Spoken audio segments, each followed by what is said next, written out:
This podcast is part of the Deluxe Edition Network.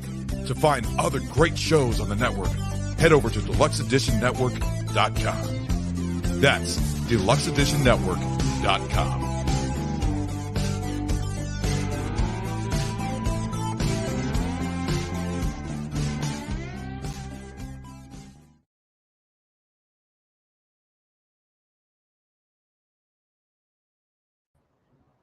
Guys, welcome to Talking Shit.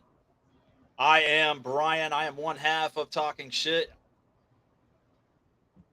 I'm here with... I got a lot of feedback. Give me 1 second, boys. All right. Sorry about that. I'm here with Mark. Mark, say hello. Hello. And Mark, we're on the Deluxe Edition Network. We got some podcasts of the month. Real quick, you want to give those guys a shout out? Yeah, it's Bev's Video Kingdom. They're great. You should go check them out. I actually have not, unfortunately, I have not got the chance to listen to them, but they're on my list. We got tons of people on the Deluxe Edition Network, so we got a lot to catch up on. Good deal. But trust me, Bev's Video Kingdom, you're on my list to watch. And guys, today we have with us, we're waiting on one. We're waiting on Mr. Andrew Jasic, but we do have a little bit of surprise. Mr. Trevor Allen. Trevor, what's happening, buddy? Hey, how's it going, guys? It's going well. It's going well. For anybody that doesn't know who Trevor is, Trevor has a persona, or had a persona. Do you still have the persona? No. You own the persona. That's you. Haven't done that persona in like 9 years, man. That is Ryan Stone. Yes. Or Rhinestone if you say it fast. And that was the purpose of the name. And no, I don't think a lot of people got that. You know what I mean? You're only the second person to have ever said it to me like that, too. Only one other person has ever said to me, "Oh, did you do it because of this?" Yep, Rhinestone. Rhinestone. That's right. He had to say it twice today to me. I'm like, okay, say it again. And then I was like, oh, damn. It went great with Andrew's, what he had. So David Jones. David E. Jones, yep. Oh, yep. Yeah.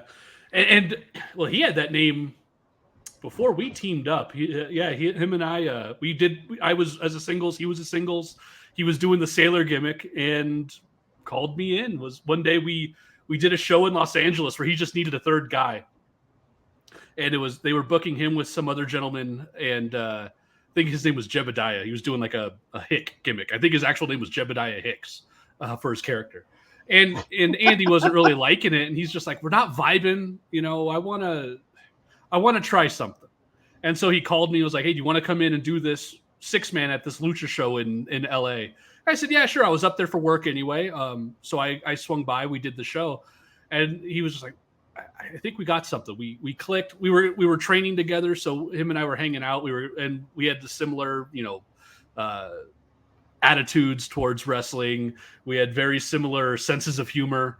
And so we got along pretty good. And he's like, I want to try this tag team thing. There's not a lot of real senses of humor.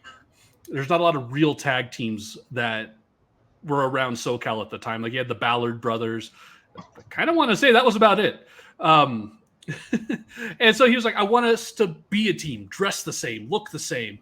And I was all on board. I wasn't doing anything singles. At the time we were with Mike Rapata, and it was like, yeah, let's give this a shot. Let's go. And so, I shaved the head.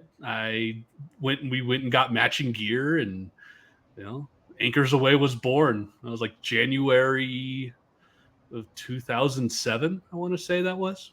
Yep, that was the promotion I met you in. I met you in SAW. Yep. I was a ref for a lot of your guys' stuff, and then I started training. You beat the ever-living crap out of me. I wish I had Andrew beat the ever-living crap out of me. I mean, listen, I ran laps with Trevor in the ring when it was in my backyard when we had New Wave Pro Wrestling. And he says, all right, you start and I'll chase you. Well, he passed me 3 times, I think. That's what happens when you're me and out of shape. So I don't think Trevor could do that now. Or, no, sorry, Andrew. I don't think Andrew could do it neither. No, neither of us could.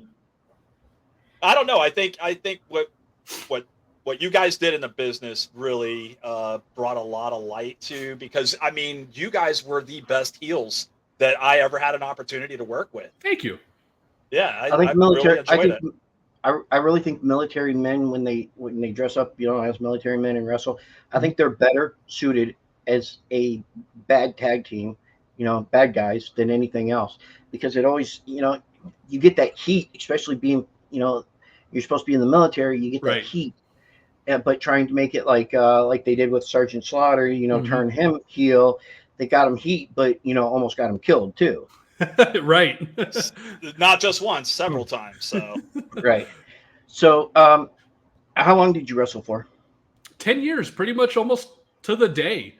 My first match was October 1st, 2004.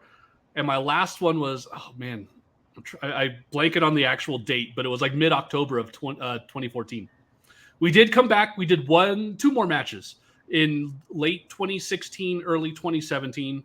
And that was kind of like, we never had a send-off. When it was our final match, Andy had come up to me and, wrestling's not paying the bills. We had real jobs. And so he came up to me and was like, hey, my job's making me work Friday nights, Saturday nights.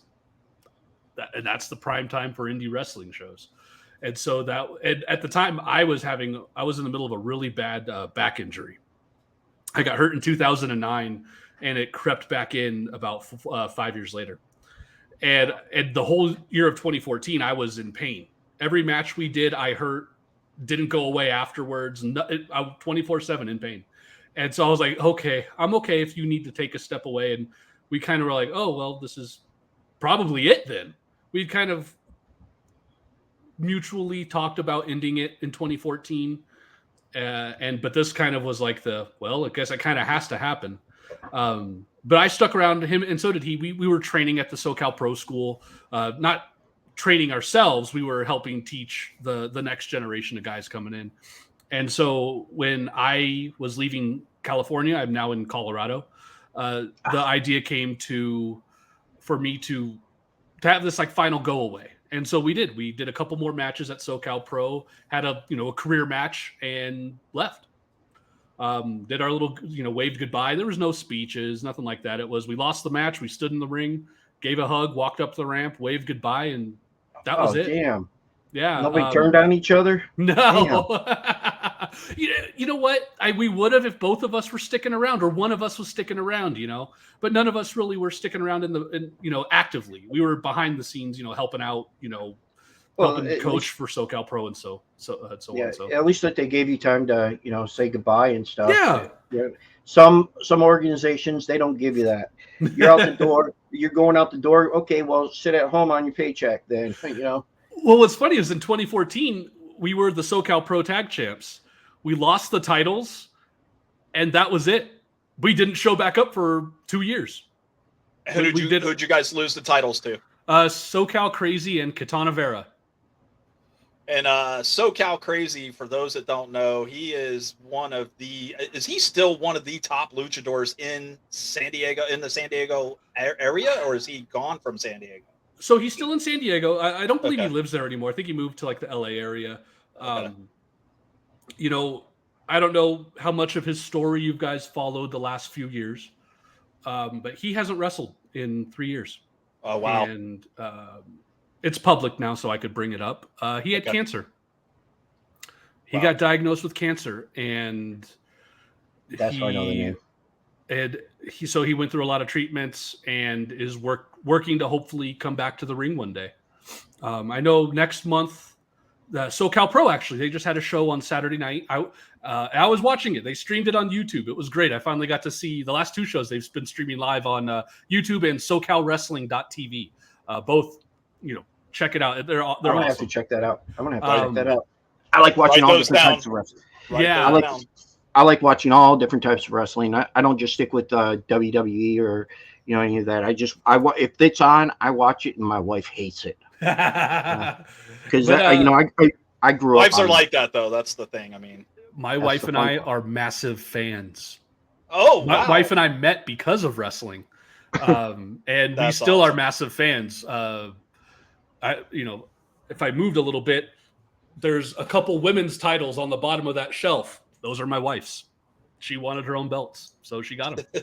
But getting back to SoCal Crazy, so they announced at the SoCal Pro Show on Saturday that he's going to come back for I don't know if it's a promo, I don't know what he's doing, but on March 18th in Vista, California, SoCal Crazy will have an appearance in the ring. I don't think he's wrestling, at least not that he's told me.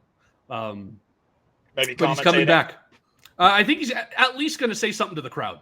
Cool. That's my understanding. So it's awesome. He went through treatment.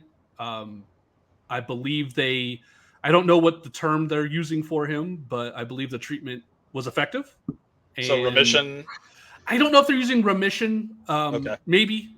I'm not familiar with all the medical terms for all that. Well, for him to be able to come back, it has to be remission, and there's no way that he'd be able to wrestle. If he still had it If- full blown, if he's wrestling, yeah. yeah. If he's going to wrestle, and that's the thing, we don't know that he'll wrestle. Don't know yet. I don't know what the plan is, what's going on. He keeps me in the dark on that. So that is March 18th. So we need to make sure that we're checking that out. That's going to be live on YouTube. Is that right? I don't know if this one will be. Lately, they've been kind of last minute streams. Okay. But I know Jeff, who runs it, has been testing the waters with streaming. There's a gentleman named John. He runs Steel Cage Radio, and he does streaming for a lot of the different groups out in Southern California, like Santino Brothers, PCW. I think he did one for recently. But he built SoCalWrestling.tv. It's a Roku channel, and he streams these shows. And it's for me in Colorado now. It's cool getting to see the guys that I know. The Tommy Wilsons, Jew Diz, Anthony Idol, seeing those guys come up. Oh, I'm sorry. I'm not trying to laugh, but I just got a message from Andy. He said, I told him it was less than a minute. We go live. He goes, "Oh my God, I thought it was 8 my time." Tell him to get his ass on here. It's fine. Sounds like Andy. I don't, listen, EST, I mean, I know there is a girl that wrestles in the WWE who says that she's the EST. Maybe that's what he was thinking. Like, maybe you have to write out Eastern Standard Time. That's all fine. It's fine. I'm no, sure that no, we're all adults. You should understand EST. We're all adults. EST. We're all adults. I work with multiple time zones for people. I work with people in my day job all around the world. Got it? Come on. They're time zones. Easy to figure out. Come on, Andy. So what are you doing now that you're not wrestling and living in California? Living in Colorado where you freeze to death half the year or most of the year. Not true. Actually, I was surprised. I never lived in Colorado before moving out here, and I was surprised at the mild winters. This winter has been exceptionally cold. We just had the snow that fell in the end of December melt. Like last week, we just had it melt. That's not normal. Normally, we're in like the 40s, 50s throughout the winter. It's not blistering cold. We get down into the negatives. I think we hit a record. We had -20 a few weeks ago. But that's rare for Colorado. The winters are very mild and dry. We get actually like snow. Since living here, I had a blizzard Memorial Day. Oh, you're supposed to be having a barbecue on Memorial Day. Yeah, instead I was sitting wearing a hoodie and sitting under a heated blanket. But for my day job, I work in IT, and that's what I've been doing for the last since about 2008. I've been in IT, and I've been with the same company that I'm with today for the last 11 years. That's when I left California. I left the military in 2008 and moved back here to Florida. And when we hit 30, I cry. I hate 30-degree weather. I can't stand it. I love it. They want us to move motorcycles around in the wintertime. I'm out. I don't want to do any of that. So, I thought you had people that do that for you. No, I do that. So, so on this wrestling topic, I want to go back to that. Let's talk about your favorite. What was your favorite venue to wrestle in? Oh, that's easy. So when we started New Wave Pro Wrestling, the first show we did was at this YMCA that was in downtown San Diego.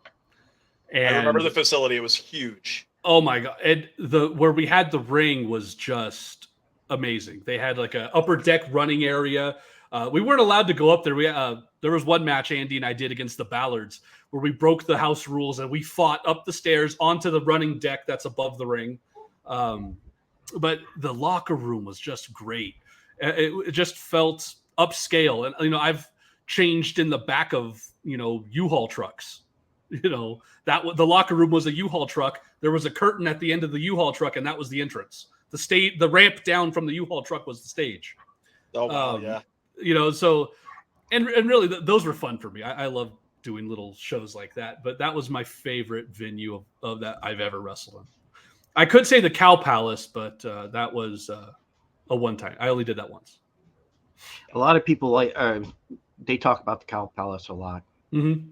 Because like when I was reading a book on who was it? The Young Bucks. Mm-hmm. They talked about when they did their indie shows and stuff like that. A lot of old wrestlers also talk about the Cow Palace. Yeah, very legendary. Very legendary.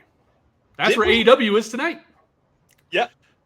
Didn't we run into some people when we were out handing out hey, we got a show coming in, and did we not run into some wrestlers that were, they were just assholes, man, but they're bigger names now, and I cannot remember who that was.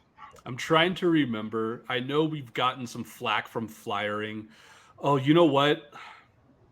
One of them was a gentleman that we don't talk about anymore due to the what was that movement that happened in 2020, the Me Too or something like that. Oh, Me Too Speaking out. That was the wrestling version.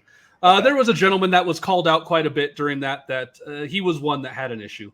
Yeah. PWG had an issue with us handing out flyers at their shows. And it's not like we were in their show handing these things out. We were outside. It was like, hey, I hope you guys enjoyed their show.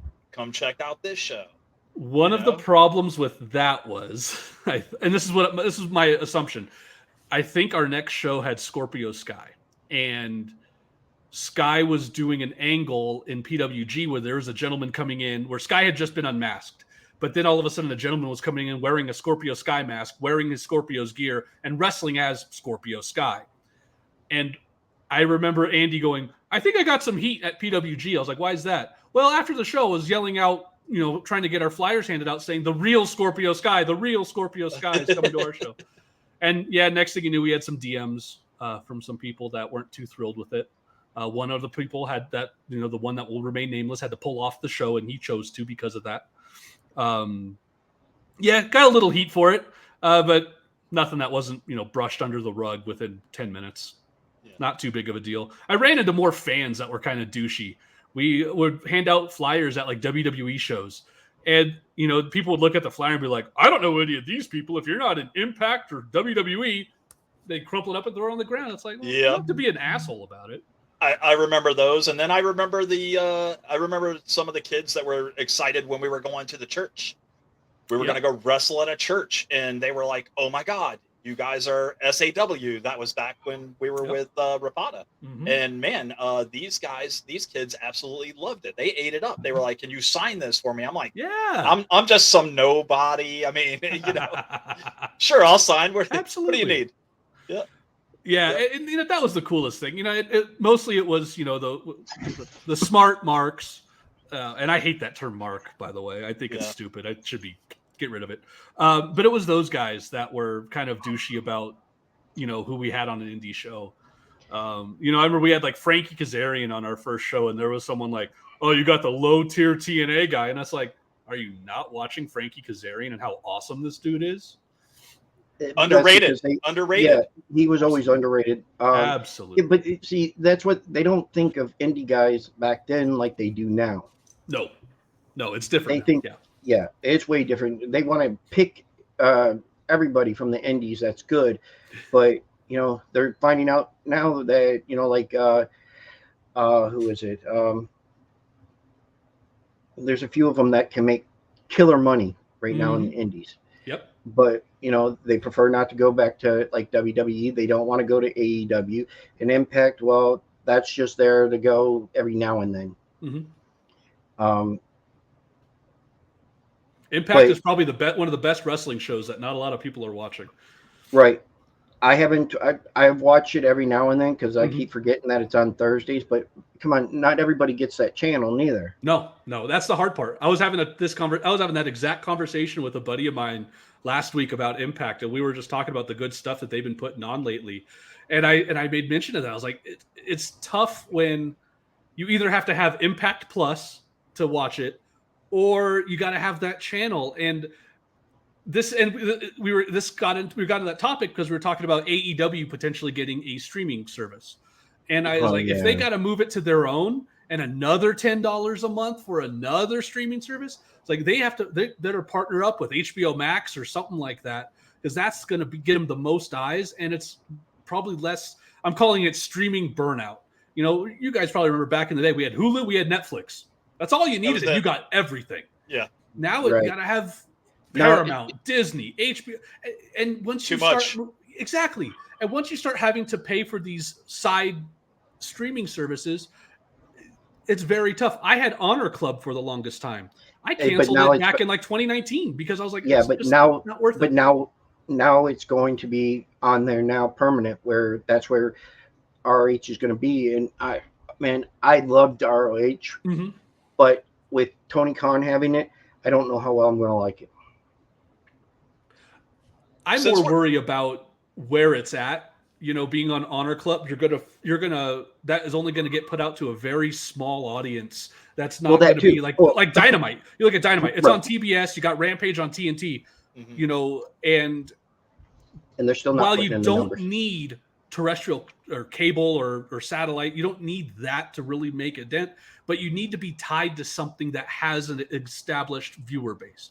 That's why I don't think Impact took off the way AEW has, because one, they kept moving channels. They were on Spike for the longest time, but at that time, was TNA really putting out the best products? Not really. No, because actually at that time, that's when they started bringing in Hogan, yep, Flair, all the big names, all the older big names. Right.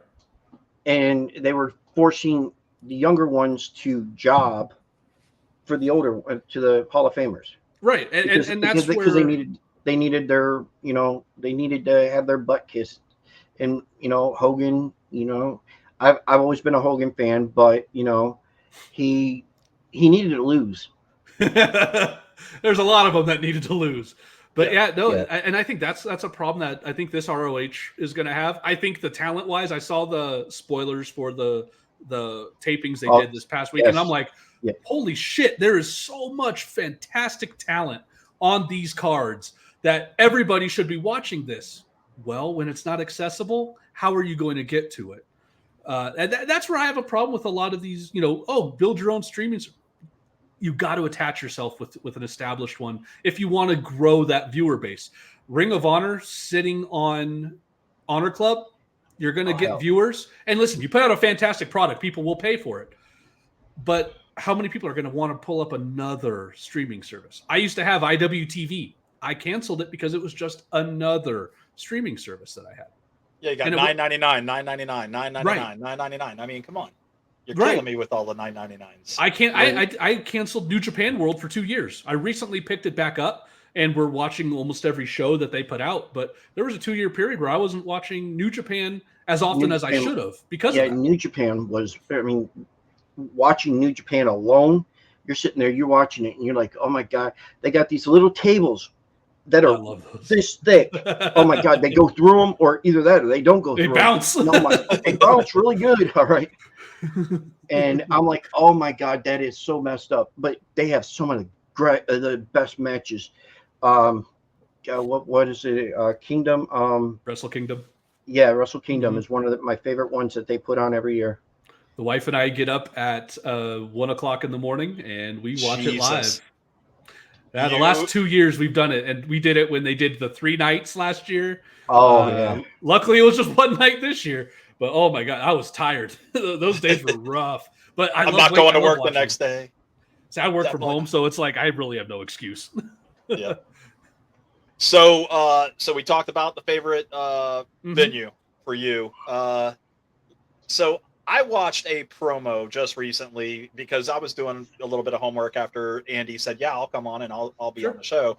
And I was trying to remember the promo where he is in the ring and you're standing next to him and he is going off on some chick, on some woman, and saying, we were this champion, this champion, you dumb Mm-hmm. bitch. Oh yeah, that's one I was And watching I earlier. lost my mind. I was like, That one holy is on cow. YouTube. That one Mhm. is on YouTube. You can That actually was find that. for the go away in 2017. That was That that that was that. that was the last match that we ever had together. Damn.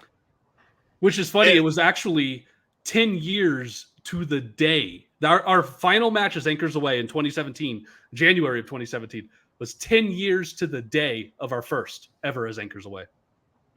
I was like, it's just kind of poetic. It worked. Andy just messaged me, guys. He's asking, I don't know. Did you get that message? He was asking what he can do. Tell him to log in.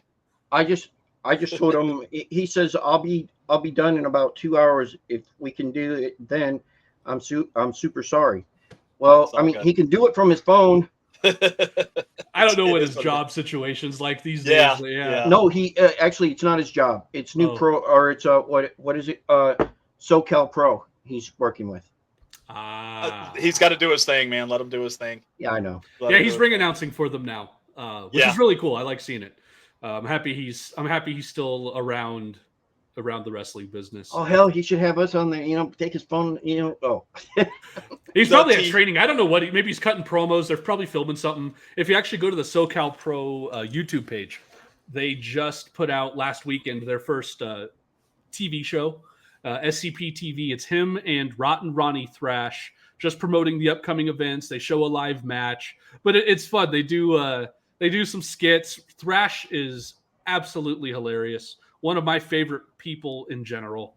And they really have a fun time bouncing off of each other with their jokes and whatnot. They're awesome. So go back and watch it. I think it's like 20 minutes. It's not even that long. But it was the hype for the show that they did last Saturday. Very good. So, promotion. Mm-hmm. You've been in. Where did you started in SAW? Is that correct, or was there something before? So I never wrestled. My first wrestling match was for SAW, Southwestern Alliance of Wrestling. Yeah. But I started training first in 2002 with Jesse Hernandez and the Empire Wrestling Federation. So that's where I was. I trained there for about 7-8 months. Then I had to go finish school. Once I got out of school, I found Mike Rapato's school in Oceanside, and that's where I went. And I was the first match on the first ever SAW show, and that was my first match ever. So yeah, so I trained with EWF for a while, but SAW is where I had my very first match. Very cool. And out of the promotions that you did work for, I don't want to upset anybody, but what was your favorite?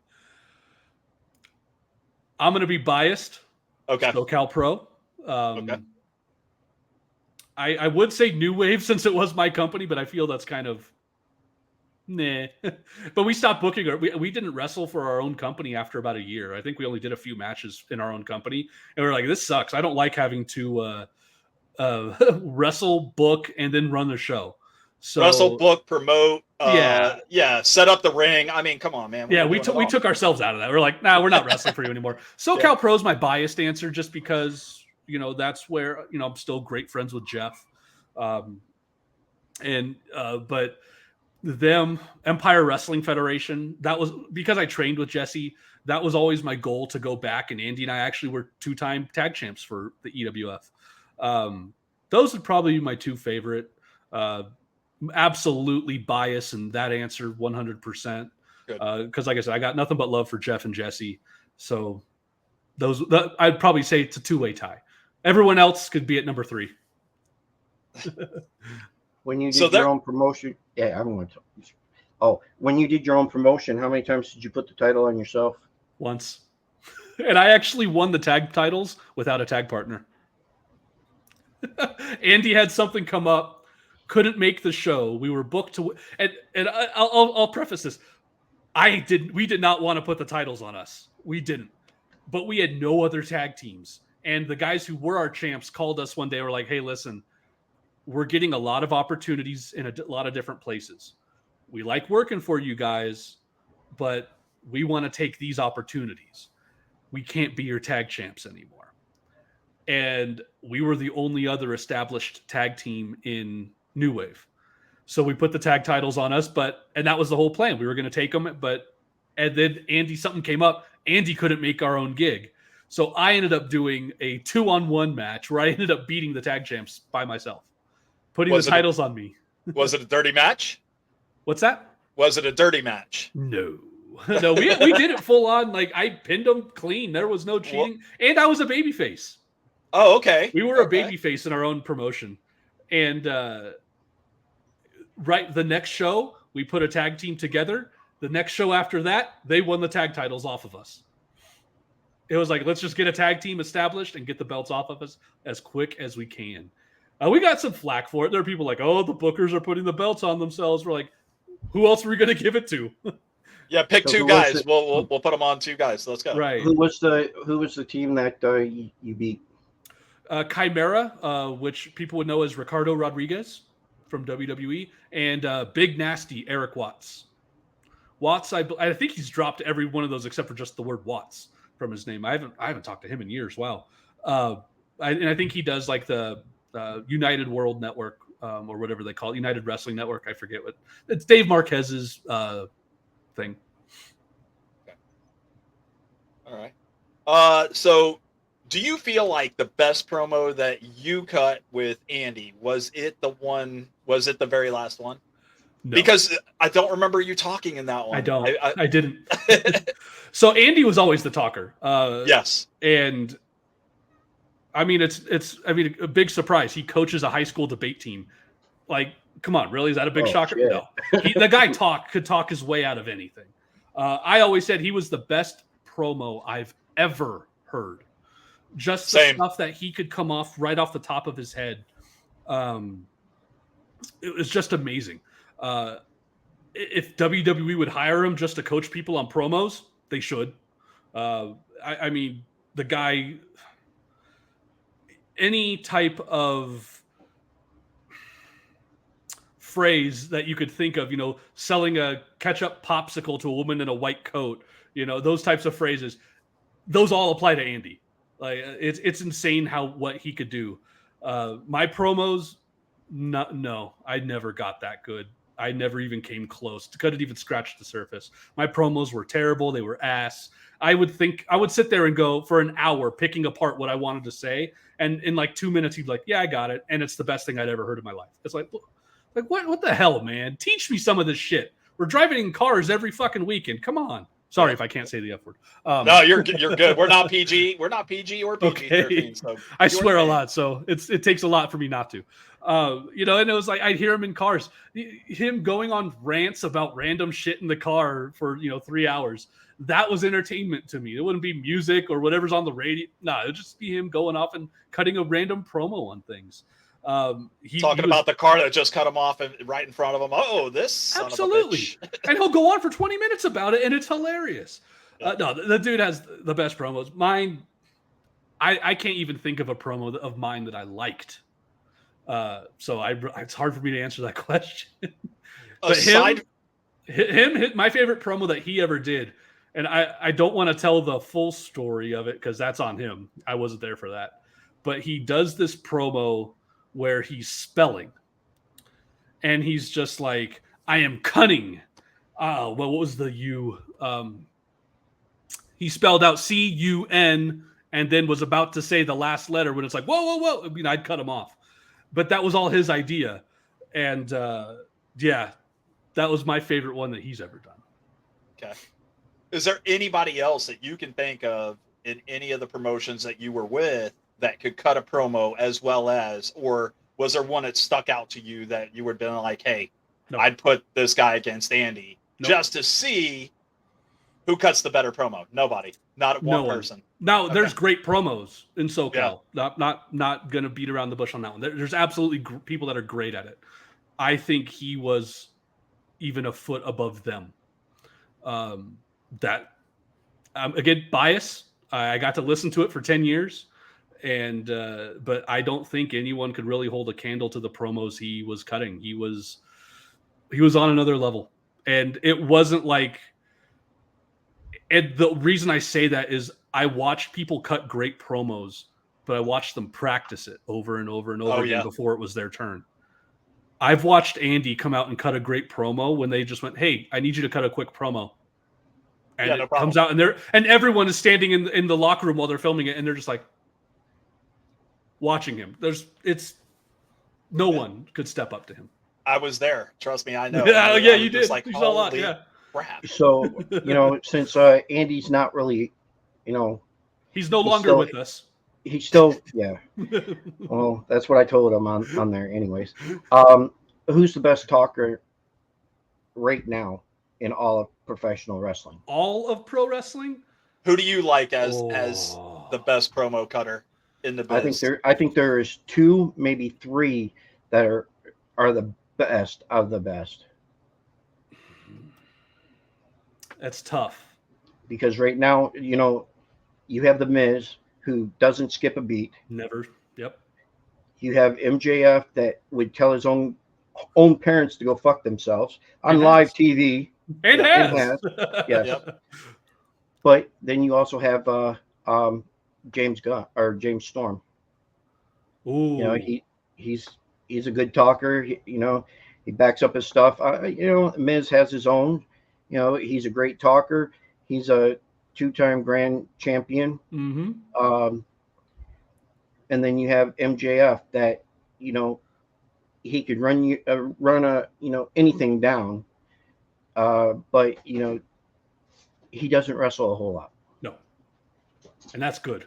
Well, you see, the only thing I don't like about that is that he doesn't wrestle a whole lot. Is he always has the same thing every time somebody wants to wrestle him. He always has to have gimmicks for it.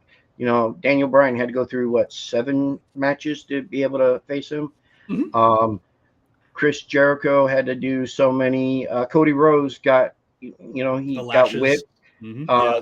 The steel cage match. And then something else, he had to go through hoops, but every time it's something like that. And I think that's a good staple for MJF. I think it's cool that that's what he makes people do. If you're going to get into a massive feud with him, you're going to go through the steps. I didn't care for the whole thing with Ricky Starks lately with Jericho, where he did the same thing. I was like, if you're going to do that with Jericho and Ricky, don't have someone going through that with Max. Right. But to answer your question, man, Miz is fantastic, and it doesn't seem like anything shakes him. I love the James Storm. That's not someone on my list, but once you said that name, that's why I went, oh, because that's a good one. He can cut a great promo. My favorite one was with MJF was when he was doing his stuff with Punk. Uh-huh. I think that was some of his best work right there. Making Punk believe. Well, actually, it's true that he, when Punk quit, he sort of didn't give a shit about anybody after that. That's right. He's telling the truth and everything. And yep. You have Punk on the other side saying, "Is that true? Is that all true?" And it's some of the best. He got in his headspace. Got right in his headspace, boy. I'll tell you what. And it blurred that line between fantasy and reality. Yep. Yes. Also, it's like James Storm. James Storm. He drinks his beer. He kicks ass. I've never cared for him as a bad guy, but he's got that bad guy persona. Right.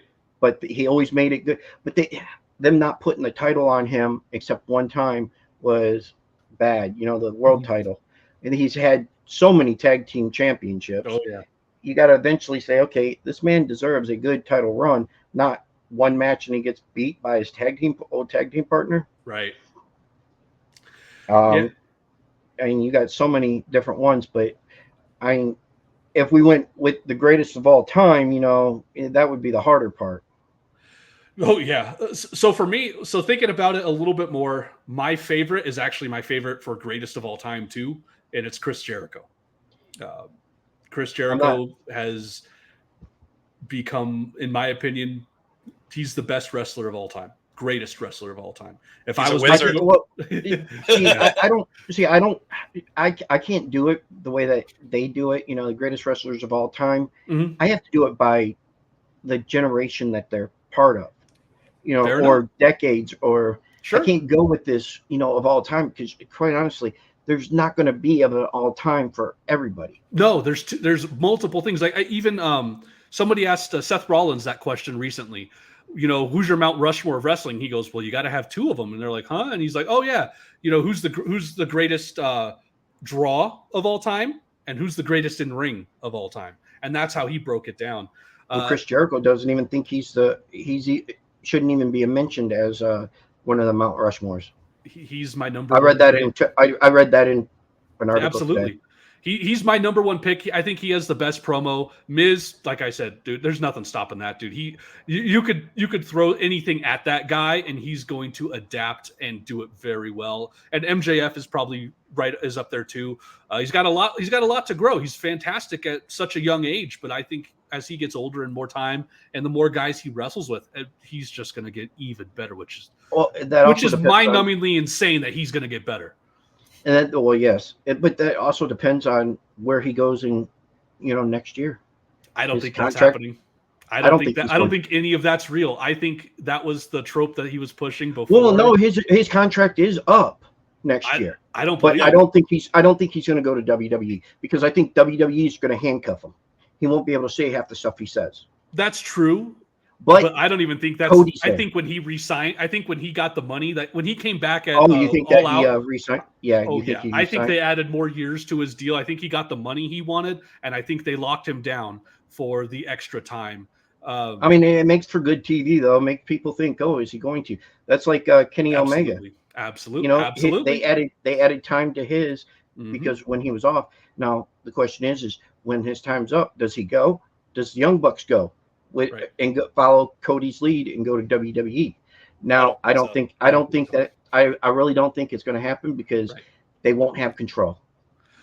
I don't even think it's just that. I think this is the end for them. This is where they're going to finish up everything. I don't know how much time Bucks or Kenny really have left. They've been around for quite a while. I mean, I wrestled the Young Bucks in 2008. Yeah, I was going to ask you that one.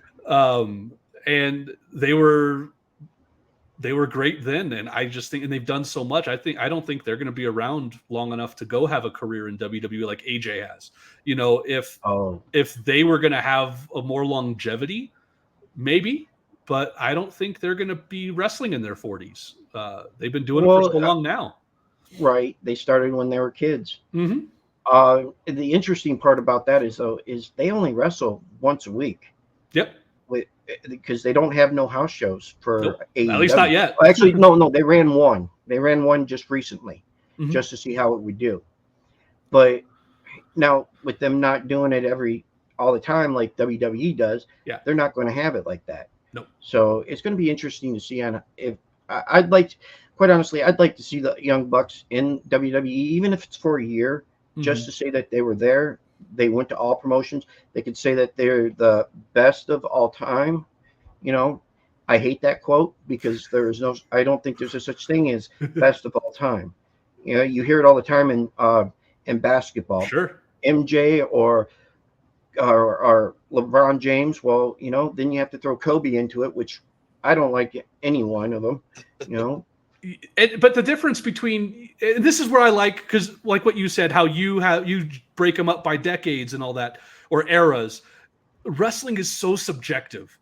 I could sit here and go, I think Chris Jericho is the greatest wrestler of all time, and I could say my number one is Chris, then Shawn, Brett, Flair, and AJ. Those are my top five. Somebody else could have a completely different top five, and I'll look at them and say, "You're right. You're absolutely right," because it's subjective. It's our opinions. The only thing you could really defend is how much money did they make during their careers. And that's the one where you got to rank it, like by draws. Who's the biggest moneymaker? Probably John Cena. of all time. Oh yes. Hey, you got a nice little pussy in the background. I love cats, by the way, so that's awesome. Max, he's gonna go behind there and take a pee. No. That's what I love about wrestling is how subjective it is and how there's no right or wrong answers to who you like, who you don't like. It's all based on personal things. I'm not a fan of scary movies. Does that mean they're bad? No. There's freaking amazing scary movies. They just don't do anything for me. You know, exactly. A lot of people are like that. You know, I love scary movies. I love them because, you know, I know what's going to happen. I like the gore. I like the killings, and I like the sex appeal, you know, about it. You know, sometimes you get movies that have nudity and whatnot, and you know, I like that. But there's some people that don't like it. But Mark's I don't 13. Yes. I mean, look at my toys. Doesn't that tell you something? And I got more toys over here. Bro, I'm turning 40 in 15 days, and look at all the shit behind me. Yeah, I get it. I'm a child. I mean, I had to go out. I wanted this belt so bad in my whole life. I wanted it. I went to WrestleMania 3. I watched Hogan slam Andre, Randy Savage versus Ricky Steamboat. You know, those were that supposed to be the highlight matches. But there was so many good matches there, and that just took me into a totally different era. You know, I didn't like wrestling before then. And then when I was invited to go, you know, I went and I was like, oh shit. So when my daughter, Chloe, when she was old enough, she said that she wanted WrestleMania tickets for WrestleMania 24 here in Orlando. Nice. She got to see Ric Flair retire. Oh, wow. And she said that she can never forget. Yeah. He's not going to retire ever. No, he's going to die in that ring. He is. But you know, it's something that I got to share with her. It was only like 8 weeks or about 12 weeks after I got my hip replaced. So going up the steps was a bitch as it was. But I had fun there, and she was telling people what was going to happen before it happened, who was going to win, everything. And they were like, "Oh my God, really?" And then bam, she loved wrestling that much. But then she found something. Then she found something she liked even better. Boys. And then I lost her. I got a 6 and 7 year old. I have my 2 daughters, 6 and 7. We took them to their first house show back in September. They don't like wrestling at all. We watch it on TV and they're just like, wrestling again? But we took them to a house show and they had a blast. They love Bianca Belair. My oldest got a Bianca shirt. My youngest got a Bianca stuffed doll. I got to talk with Adam Pierce. When he was in SoCal, we rode the roads up and down with him. So I sent him a DM about a week before the show, or no, a couple days before the show. And I just said, "Hey, I'm going to be at the show in Colorado Springs." And he's just like, "Hey, find me. I'll be here." And so I got to meet him, and he met my kids for the first time. And he goes, "Who's their favorite?" And I said, "Bianca." And he just looks at me and goes, "Of course." Everyone yeah. She got one of the loudest reactions of that night too, and that was and Bobby Lashley was in the main event in his hometown, and she got a bigger reaction than him. That's cool. That's cool. I wish my kids would love wrestling though. Let me ask you a question. Storytelling. How do you feel it's going in AEW? I mean, I love the promotion, but man, no, there is no storytelling. I'm sorry. I disagree. Well, no, they're starting to do better. They are starting to do better with the story, but you have to tell me there are sometimes you don't get connected with that story that they want you to and how they're doing it. You know, like when the young Bucks and Kenny Omega, came back, and they wanted the trios titles back.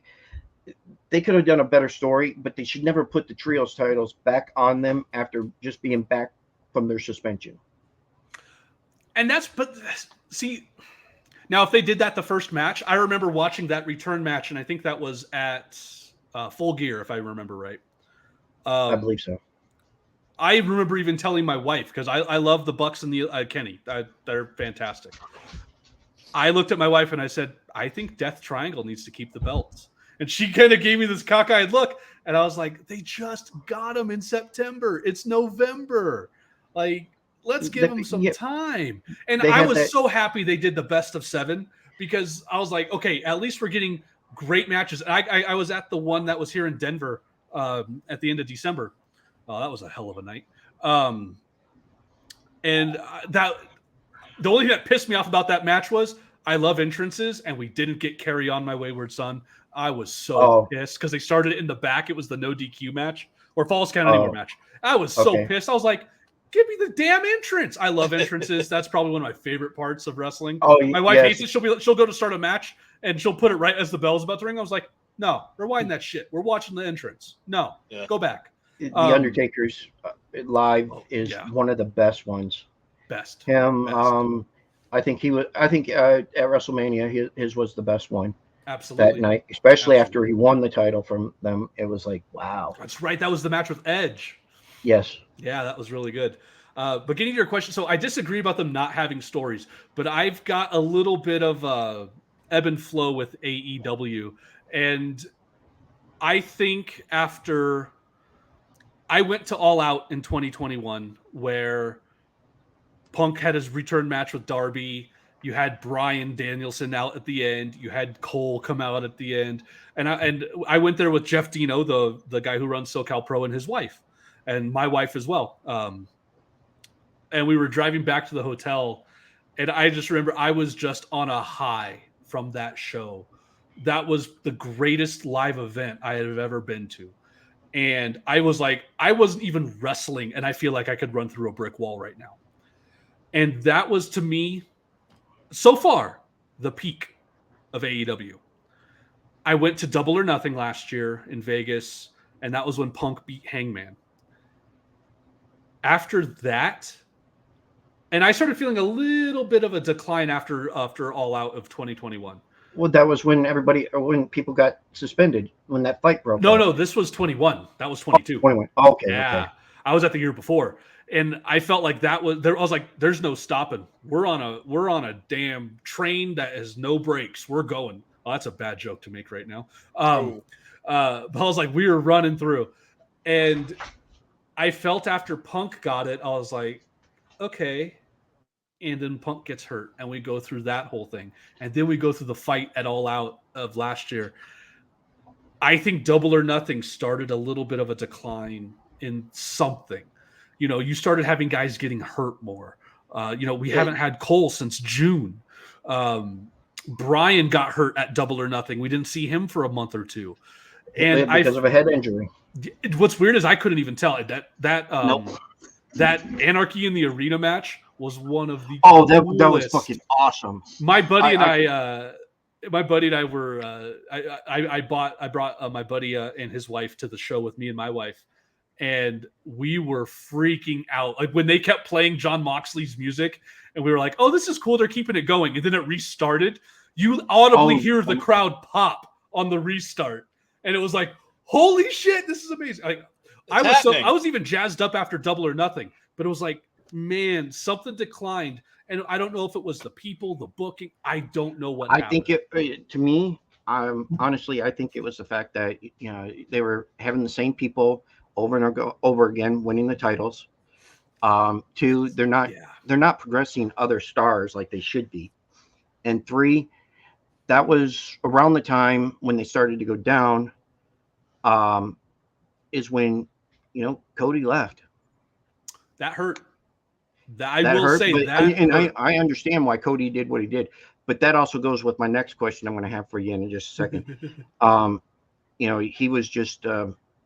I think that their storytelling went way down. I really do. It did. And I've been watching wrestling for a long time, so in the 80s, you had where they didn't really have a whole lot of storytelling and stuff. But when they came up with a story, it ran. Mm-hmm. So my next question is what is the best story out there right now? Ooh, out there today. Yes. Oh God. If anybody says anything other than the Bloodline versus Sami Zayn and Kevin Owens, they're wrong. I know I just said, opinions can't be wrong, but that is the best story. And that has had me the most engaged in WWE product in years. I went from 2020 until WrestleMania last year without watching a WWE product. Because Cody showed up, right? My wife's favorite wrestler is Cody Rhodes. And when he showed up, it was, we have to start watching WWE again. And then, of course, he gets hurt at Hell in a Cell. But we kept watching Raw. We really don't watch SmackDown too often. And it was, but that's what brought us back to WWE. But I stopped watching them in, I don't know, August, September of 2020, and we didn't really watch them. I watched WrestleMania of 2021, but that was the only pay-per-view we watched that whole year for WWE. Then we watched, WrestleMania last year, and that's when we started watching again. But yeah, Bloodline and Sammy, I mean, that's had me the most engaged in WWE in a long time. Do you see him having a title, putting a title on him for this reason? Sammy? They should. It won't happen. I think that they need to split up the title. That needs to happen. Like ASAP. I think Cody needs to have one, and Sammy needs to have the other. I don't think that's gonna. I would love Sami Zayn to be. I don't see champion. I don't see him pushing him forward. I see him pushing Cody, but I don't see him pushing Sammy. No. And I see Sammy as a B+ player. Well, yes, but they said that about who? Right. And I know that's why you said it too. Yeah, exactly. But I mean, you think about it. He reminds me of Daniel Bryan. Absolutely. Yeah. Oh, dude, Sammy is. I've been watching Sammy and Kevin since 2006, I've been watching him since 2007. Ring of Honor is the first time I actually got to watch him wrestle. I saw PWG. Yeah. Kevin Steen. Yes, that was. Yeah. I loved that character, and he got away with a lot. And I love the fact that ROH allowed him to pick his last matches with who he wanted, and he wrestled some of the best matches, and he's still wrestling some good matches. Oh yeah, he's a great storyteller too. He's got that mouth that he's not as good as some of the other ones, but when he talks, you listen. And that's one thing that I'm a part of that WWE fan something where they send you the surveys. How did you like the pay-per-view? So am I. Yeah, so am I. And recently there was one of who is your favorite guy going today or favorite superstar today? And I put Kevin Owens, and it said why? And I said because I believe everything that guy says. When he cuts a promo, it doesn't sound like a script. It doesn't sound like it's fake. It doesn't sound like he's just playing a part. It sounds like that Kevin really wants to do this, whether heel or baby. I think his promos are just top notch. They feel authentic. It's the same reason why I love Eddie Kingston. I think Eddie Kingston is one of the greatest people in the business today. You know what? That's a guy that I put up there as a promo, as one of the best promos. There's never a promo he's cut that I think, oh wow, this guy's kind of faking it or phoning it in, or he makes it sound real. Yes. When they talk about his weight or they talk about his parent or his mom, he takes that to heart and he puts it into full-fledged, and he's awesome at it. And that's why it's hard when he's on the mic to tell what's real and what's a shoot, and that's what you're looking for. And you're like, he's bullshitting us right now, right? No, he's that feud with Punk that he had just set me even more over the top with Eddie. And Brian, do you remember Alex Saint from training days back at New Wave? Alex Saint. Skinny white kid? No, black kid. Nope, don't remember him. Okay. Him and I were hanging out quite a lot back then, and he turned me on to Chikara back in 2007. And that was the first time I saw Eddie Kingston. Yes. And I remember he was showing me a Chikara DVD, and they had a promo of Eddie right before a match, and I was like, who is this guy? And how do I see more of him? Something at that moment resonated. It's the same thing with Kevin Steen, Kevin Owens. Mm-hmm. Something resonated with me with those performers, and because they're like us, they're normal people. They're not got the big builds, and they don't have all that. They're normal. They got the big belly, like Brian. Easy. I mean, that's like watching Lucha Underground. Did you ever watch that? No, I watched the first season. That was it. Yeah, see, they had you going. It was weird. They actually used it as a big storyline through the whole season.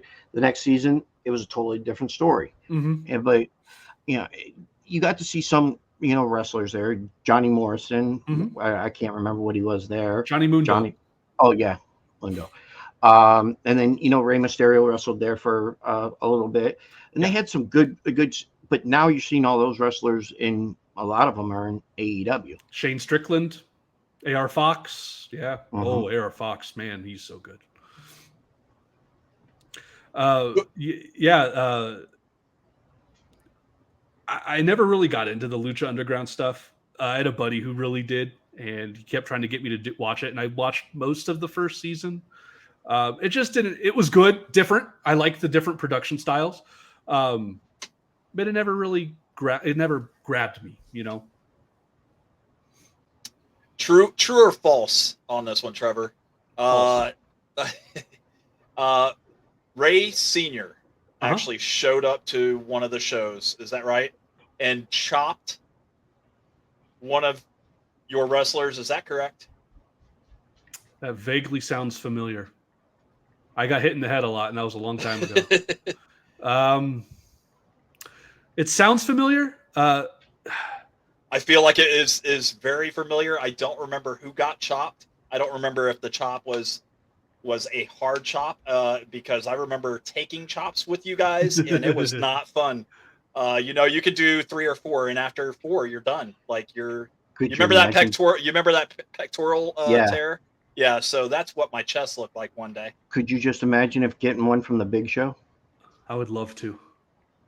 I would too, but the handprint would probably be like. I took a lot of pride in my chops, and I had somebody once tell me I had the hardest chop that he had ever felt. And I took a lot of pride in that. Looking back on it, a little weird, a little masochistic. I did break up. When I was in Saw, there's a gentleman named Strings that wrestled. And the first time him and I wrestled, I gave him one chop and his chest started bleeding. And I was like, we're good. I'm good. I don't need to hit you again. Wow. I love chops. I'll take them, give them. Didn't matter. Yeah. Out of all the, you've seen a lot of wrestlers for, you're wrestling for what? A little over 10 years. Yeah. Okay. What's in Star Power? What is who's the most famous one that you've wrestled? Most famous? Oh, easy. Yeah. It's actually the match that I hurt my back in. It was me dressed as Doink the Clown. My partners were the Honky Tonk Man and Diamond Dallas Page. Dude, I wrestled 3 other guys that you'll never. Well, one of them was Ricky Mandel. If Brian, I'm not sure if you'd remember him from the SoCal days, but Ricky was dressed up as La Parka. Interesting. And the other 2 guys were just nobodies. Daubers. Jerry Gray, he runs out of Florida. He does a lot of fairs. I don't even know if he's still alive. He was sick last I heard. And this other dude named Henrik Volkov. Henrik is the one that actually hurt me. And it's the reason why I had to stop wrestling. But that was probably the most famous people I've wrestled with. But I've done stuff with Brutus the Barber Beefcake. He beat up Andy and I once. Mascarita Sagrada, or he was in WWE as El Torito, the little bull. Okay. He beat up Andy and I once at a lucha show. I did stuff with Buff Bagwell, Rick Steiner, wrestled the Young Bucks. Like a lot of those guys you see in AEW, I wrestled them. New Wave, we booked Miro in his first ever match. Jungle Boy booked him when he was 11 at an elementary school. Yep. His dad even came by and was super cool. His dad was always going to his events. Yeah, and this is like his first match. He was 11 years old, and we had him with one of his trainers, Nicky, New York Knockout Nicky, and they wrestled 2 other guys from the same school that they were at with Rick Drayson, and one of them was another kid from Rick's child class, and so it was a lot of fun. But I got to wrestle Miro in his second ever match. They weren't famous at the time, but they are now. I think that's about it. I've wrestled the Mighty Don't Kneel, Shane Haste and Mikey Nichols from New Japan. They were in WWE for a little bit. I think that's about it. in terms of star power. Been on shows though with multiple people. I saw Scorpio Sky wrestle Shelton Benjamin at a little show in San Diego at the downtown YMCA. That was really cool. But yeah, the random shows, met Sonny a couple times. I don't know if that's a brag now. No, it's not a brag now, but back then it would have been. Oh yeah. Yeah, this was right after like her Hall of Fame entry. She was still okay looking then. She got back. Wait a minute. That was before she did the porno. Yeah, no, this is when she was back on the Nose Candy. For Sunny Days. Yeah. Yeah. Before she got, and she got into the DUI, so she screwed anyways. Trevor, if you could go back and take it all back, start all over. Sure. What would you change? I wouldn't be fat. Well, me neither, but I mean, that's it. That's the only thing I would change. I'd love. Listen, you're married. You're married and happy, right? Yeah, I mean, I really have nothing to change. Like, I wish I would have taken it more seriously. I wish there was a period where Andy and I got in crazy good shape, and that lasted for about 6 months, and we just kind of fell back off. I feel like that's when you guys started New Wave. Like when you guys first started New Wave, you were like, oh yeah, we're doing this now. Like this is it was right then. Like no, that moment when we got in crazy good shape was like 2010. Was it? Yeah. Okay. I dropped like 70 pounds. Andy dropped like 50 or 60.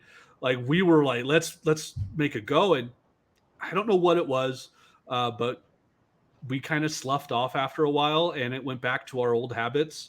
But that's probably the one thing I would change. I was actually just having this conversation with my wife. We were talking about Kevin Owens and why I like Kevin so much. And, and I said to her, I was like, here's the thing though. People see Kevin and they go, yeah, I could do that. But Kevin has something. Eddie Kingston has something.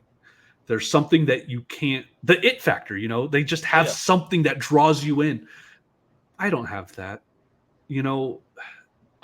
I think Andy probably could have made a better go of it than me, being in the shape we were in, just because of his promo ability and how his talking ability. But for me, I would have had to bring something else. And I think being out of shape, overweight, fat, whatever you want to call it, hindered me quite a bit. And I had somebody, close to me in the business even tell me as such, like, if you guys got in shape, you'd probably get a little more opportunities. And we were getting great opportunities. Hell, we wrestled for Ring of Honor WrestleMania weekend once because Adam Pearce was super cool to us, and that was I'll never forget that. But I do think if I was in shape, if I was jacked, and I might have had a different go at it. Maybe I wouldn't have stopped in 2014. But I don't know. That's probably the only thing I would change. But honestly, I'm happy with how things turned out. At our busiest, when Andy and I were the busiest, it was I would work Monday through Friday, get off work Friday, pick up Andy, go to our first show Friday, drive back home, go to a show Saturday, drive back home, go to a show Sunday, drive back home, and then do it all over again. And that was, for quite a while, that was our schedule. We wrestled pretty much Friday, Saturday, Sunday for a good long period, and I got burnt out. That's what they call you the weekend warriors. Exactly. Indies. Exactly. I love that term. And then of course, a lot of people, they love their job, they love wrestling, but back then it didn't pay. Right. It didn't pay the bills that you needed to keep doing it, putting your body through everything, and Oh, you earned everything that you got when you were in that ring. I'm telling you right now, you earned it from the minute that you set that ring up. You earned it from the minute that bell rang to the time that you're breaking the ring down. I'm telling you right now. Oh yeah. So I applaud the hell out of you. I applaud the hell out of Andy. I think what you guys did was fantastic, man. And that's why, I wanted Mark to get a piece of this and to hear it from you guys, because Mark is a super fan of wrestling. If you didn't know, I would love to have been someday get into one of those rings just to be able to be in it. I can't do anything because of my hips and my the problems I have, but man, I just like to see it from that viewpoint one time. It and I still, my kids are, that's the right thing to say. My kids are the best thing to ever happen to me, my family. But there's something about growing up loving wrestling and being able to get into that ring. And I actually just had this conversation with my 7-year-old. She's going through some issues at school. And she just kind of got a grasp of, I completely hate this because I feel like her innocence is lost now. She just now understands what death is. Oh. And we were having a conversation the other night, and I was telling her, and I said, do you know why Daddy became a wrestler? And she goes, no, why? And I said, because I wanted to. This was my dream since I was 7 years old, her age.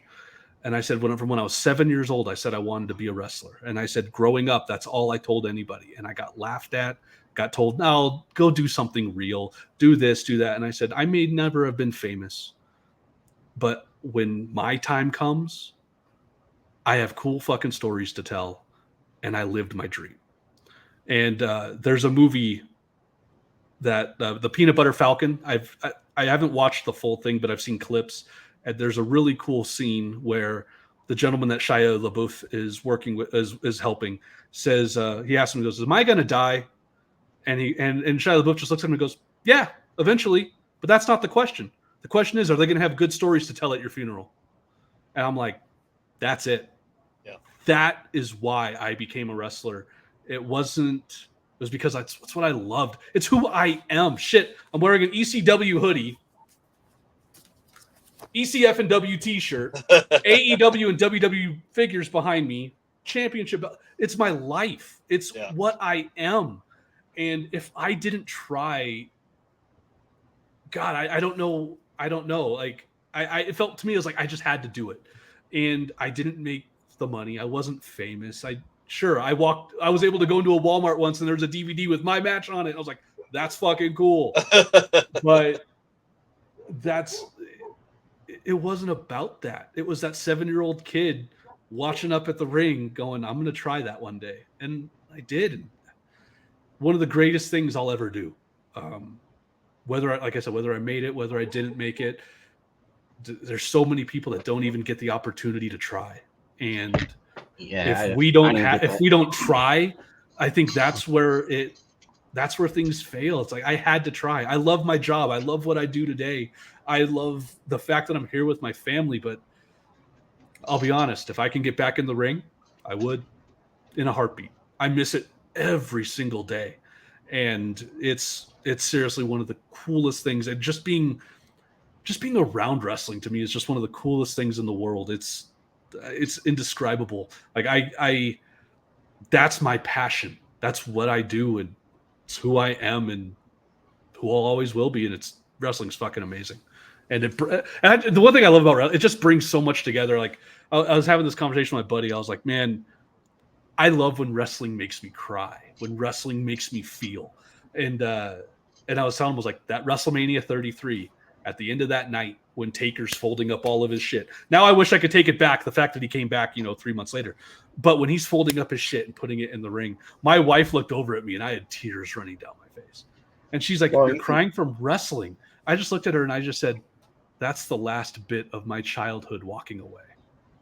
And that hit her. I was like, oh shit. Well, I mean, technically that was when he was supposed to, but Vince McMahon talked him into a couple more afterwards, in which I was glad that he did, because having that having the match with AJ, he couldn't have went out on a higher note. Couldn't have. That was the best way to go. You were right. The last time I ever cried about wrestling, and of course, that was one thing, but now that we know that it's different, after the fact, is when Chris Benoit passed away. Yeah. That was, until we knew what actually happened, it was like, oh my God, he was my favorite wrestler. Oh, he was so good. Yeah. Yeah. But you can't talk about him without, people saying, you're talking about devil. Murderer. Yeah, murderer. It's really hard. It's hard to talk about. It's like a lot of wrestlers. If he would have just overdosed or killed himself, he would have been fine. He'd be put in the Hall of Fame tomorrow. Immortalized. Yep. But we actually wrestled with someone that mirrored Chris Benoit. Mark actually Yes. looked dead ass like a young version of Chris Benoit. Oh yeah, and he used that to his advantage. Yeah. And he still wrestles to this day. Yes, Rick Ellis. Rick So Ellis. good. So good. So He's another check one. him out on the indies too. Yeah, he's fantastic. So You want to talk about some high flying, no jiving? I'm telling you right now, this guy, I don't so know. he's got dude, that like, look. He has that no nonsense look to him. He talks yeah. like it too. And I haven't think he heard got too many some. promos by him. I think he does cut a pretty good promo. I don't think that he talks a lot in his promo. I think it's pretty short and sweet and to the point. Yeah. Like, look, I'm coming to kick your ass. This is what's happening. I'll see you on Saturday. Pretty much. But check his promos too. He wrestles for a West Coast Wrestling Company. I think they just restarted back up within the last year or so, and Rick Ellis has started coming back to them. Rick, he had the injury bug for quite a while, so there were things that he couldn't wrestle for a long time. I remember his dream match was Davey Richards, and he got it, and he blew out his knee leading up to the match. He still did the match. Davey Richards is good. Awesome as fuck too. Yeah, he is. And afterwards, I guess Davey told him, he's just like, I want to come back and wrestle you when you're healthy. I don't want to wrestle anyone else in this locker room but you. And I was like, and that was really cool to him. He loved it, but he wished he could have given Davey a better match because his knee was gone. If you watch the match, he's like limping, but he gutted it out. Did he get a chance to wrestle him again? No, hasn't. Davey stepped away from the business for that period of time, and then he wanted to be a teacher or a paramedic or some doctor. Yeah, he came back to wrestling. He's awesome. I love Davey Richards. A little polarizing personally. I've actually had some personal issues with him and his friends. I don't like Tony Kozina because of him. And yeah, that's but Davey, top notch in the ring, top notch. So is that real heat? Or are you working the crowd? No, that's real heat. Okay. One of my former students, his name is Ryan Kidd, who's fantastic, by the way. He still wrestles too. He's like 26, but been wrestling for 13 years. It's insane. Jesus. I started training him when he was like 12, 13 years old. It's nuts. And now he's an adult, and it's really weird to me. Kid did a tour of the Midwest, and he was like 16, 17 at the time. I don't know if you guys heard of the name Jason Strife lately. He was a guy out of Iowa. He recently just passed, but he ran a company called Magnum Wrestling. Yes. And him and Kid linked up pretty good, and he brought Kid out to do some shows with him. And on one of the shows, he was wrestling Tony Kozina. Tony took issue with, in Ryan Kidd's Twitter bio, was something like, I am the fakest fake wrestler of all time, something like that. Tony took issue with it and shot on him in the ring. Gave him a shoot pile driver.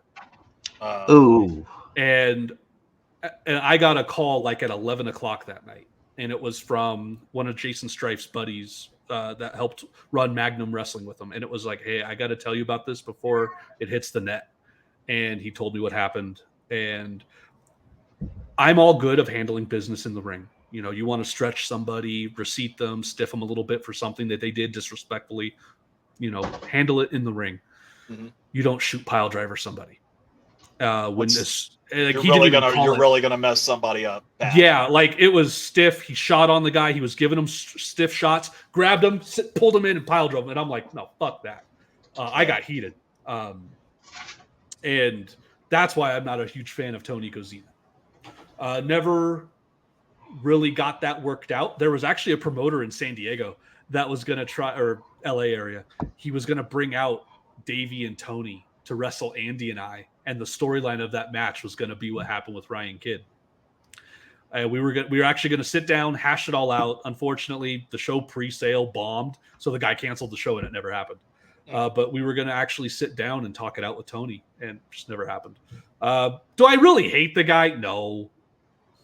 I let go of so much of that bullshit from wrestling. I hate when people like keep holding grudges. I'm like, who gives a shit? Like I said, I'm almost 40 now. But if you had an opportunity, if you were healthy and you had the opportunity to climb in the ring, Hey, hold on, wait. Let's him. I do it. Absolutely. 100%. And I would work. I would support the hell out of that. I would work with him too. Absolutely. I wouldn't, again, like I said, I don't hate the guy. Do I have a little bit of heat with him? Sure. I mean, is he going to get a couple of receipts in the ring? A lot of times that's when you get the best story, though, when you have a little bit of heat. Yeah. Now, if you could do it one last time for let's say a farewell match, would you do it? Yes. Or could you?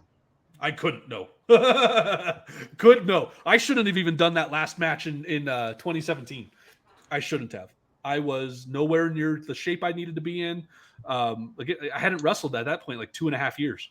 I was training, but I wasn't in the ring, like having matches. I shouldn't have done it. And yeah, if I was going to, it would take a lot for me to get back in. But like I said, I'm content.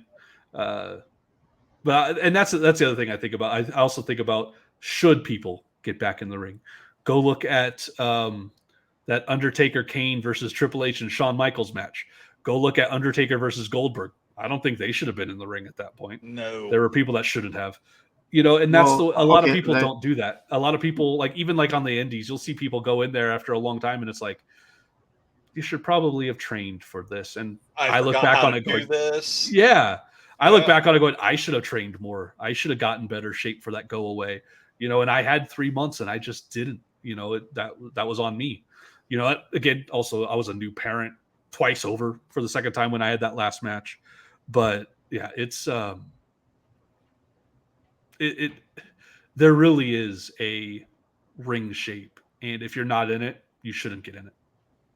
Yeah. If you could give one advice to just somebody that's wanting to start wrestling, what is it? Do it. No, it's not. It's not just do it. But, I mean, the standard answer I gave to that was shut up and listen. Too many times, even as a trainer, I'd have someone come in and tell me that they know everything, and it's like, listen, I don't know everything, and I've been doing this for a long time. So that's one. And that might actually be the biggest one, is just listen, just be a sponge, absorb everything. And also, don't rush it. Don't think you need to have a match in 3 months, 2 months, 1 month after training. Take your time. I had a combined almost a year of training before I had my first match. And I've known people that had gone longer. So that would probably be it. You only have one first match. Be as prepared as you can be for it. That I remember mine fondly, and it was awful. How many trainers have you trained under? Let's see. Jesse Hernandez, Mike Rapata, and Rick Drayson would probably be the third. Would you tell somebody to not just go with one style, get a different type of trainers too? Absolutely. Even when we ran our New Wave school, I would tell guys, go train elsewhere if you can. Go to LA, go to a different school. Check it out. I remember Rick Ellis once went and trained with TJ Perkins because of that. You learn so much different stuff. Like Jesse Hernandez has a very much lucha influence on a lot of his stuff. Now, he's not teaching you to wrestle like a luchador, but you see the influence in how he trains. Mike Rapata came from the South. Way different training aspect. The roles that I was learning at Jesse's weren't the same thing Mike was teaching me. Mike taught the Southern style of wrestling. Jesse taught a little bit more of the lucha influenced pro wrestling. And he had other people coming in and out. I trained with Frankie Kazarian there for a day. There's a gentleman named Bobby Bradley who used to be Rob Van Dam's tag partner back when Rob Van Dam was breaking into the business. Yes. I forget their team name, but they like the whole thumb pointing, the singlets. That was him and Bobby Bradley before he went to ECW. You got to get those different aspects. Not everybody has all the same answers. You got to learn from different people. And I even said this. I learned things from my own students that I was teaching because their different perspective could give you a different perspective on something. And it's like, Like, I remember I was driving with Ryan Kidd once, and he said something to me, and I looked over at him. I'm like, "How the hell are you thinking about that less than a year into your career? Like, how is that already comprehending in your brain?" And it made me think differently. You can learn something from everybody, and it doesn't have to be how you handle something in the ring. It's just how you see the wrestling business, how you see putting a match together, how you cut a promo. Anybody, anywhere can teach you something. But I absolutely believe you need to have more than one trainer. You have your main trainer, but go learn from other people, whether it's through matches, seminars, or just going to a different school for a time being. You're just going to broaden your horizons and learn a lot more stuff. Well, Trev, listen, we've kept you for an hour and 25 minutes. I appreciate the 30 minutes that you offered me. You remember what's funny though is he messaged me. I won't be able to stay in there very long, but I'll come in. You know what? With Andy taking the bailing out, I felt obligated to stick around, and you guys, it's been a great conversation talking to you guys. So I'd like to be honest, I lost track of time. I love bullshit wrestling. So do I, but I'd like to do this again. Absolutely. And from Andy, I guess we're going to be doing it tomorrow night. Cool. Okay. Cool. Hey, when you talk to him, see if he'll tell the story. Ask him what the funniest thing that we've ever done in the ring together was. I have a story in mind, but I want to hear what he has to say.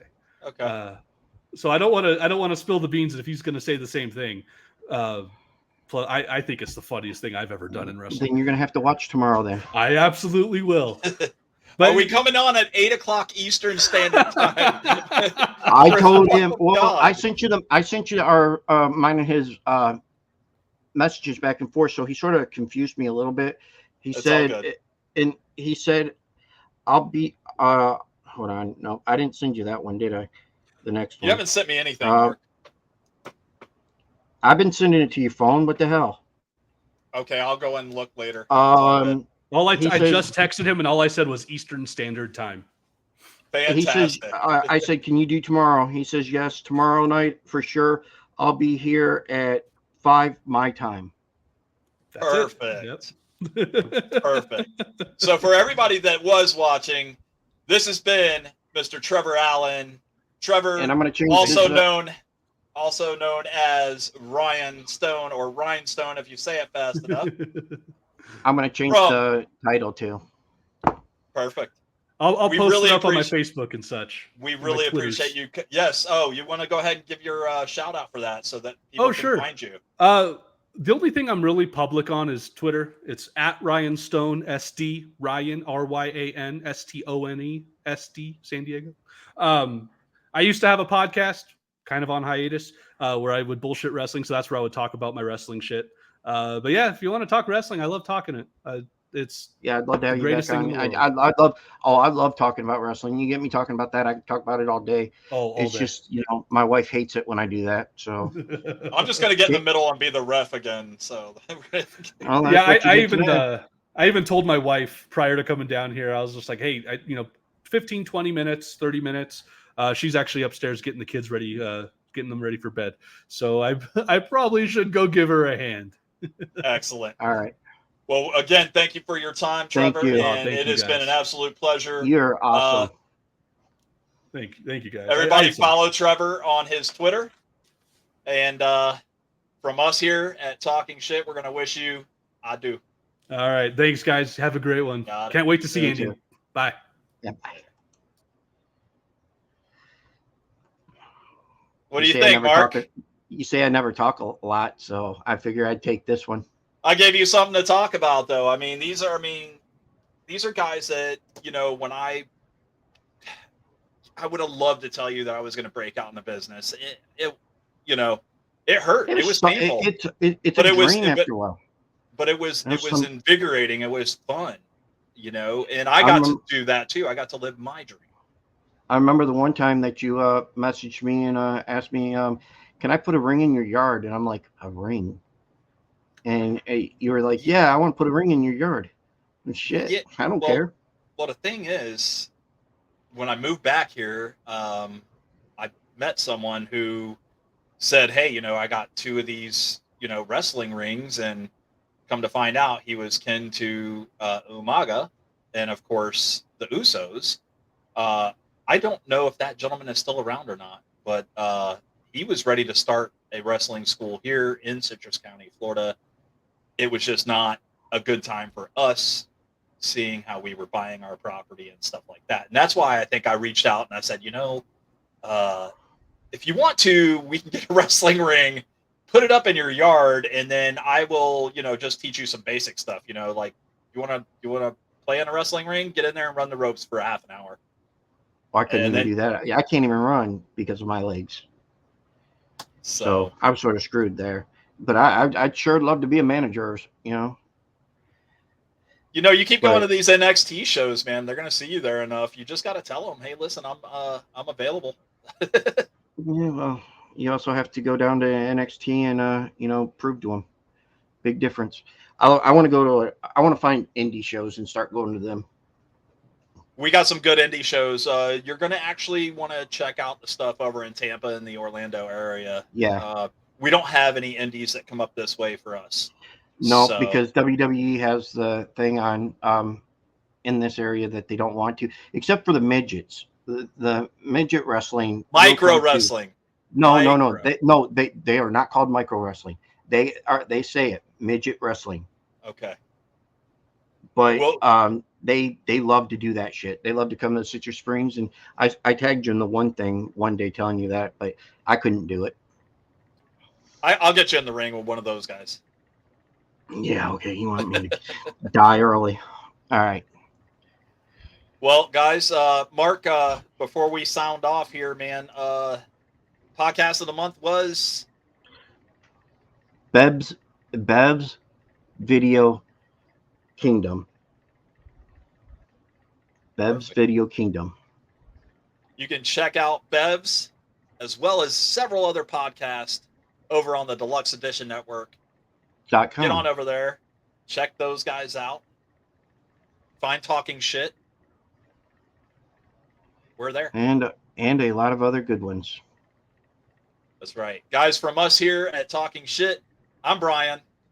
I'm Mark. Good night. Good night.